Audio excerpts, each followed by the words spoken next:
To'g'risi bizniki shirin. Sizdan bilasiz, uka, mana shu mers bundan shirinligini bilasiz. Mana uzum masalasi. Mana uzum qayerdiki, uka? Xitoydagi. Bunisi bizda merslar, ha? Bularda ham bitta yarimta urug'i bor ekan. Hozir yeb ko'rdik, ikki tushtasini, lekin holati zo'r. Mana shuni holati zo'r. Mana bu qora uzum Xitoydiki, bu yo qayerdiki? Bu ham Turkiyaniki. Nech pul sotyapsiz shuni? 700 rubl kilosi. Bu 300 rubl kilosi. 450.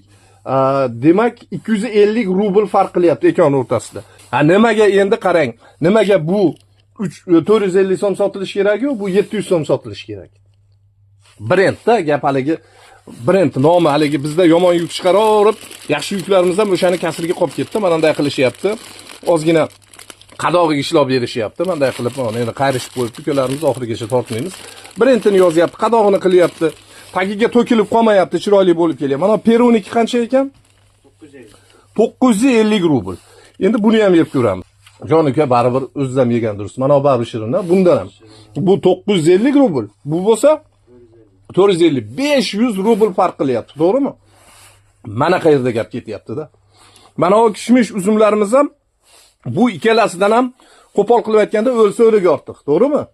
Lekin nima uchun bular qimmat ketadi-yu, bizniki arzon ketadi, shirin bo'lib turib. Bizda biroz o'sha ko'p sifatsiz mol jo'natib, hali kachествosiga qaramasdan o'qlab, aldab jo'natganligimiz uchun brendimiz o'lib qolgan.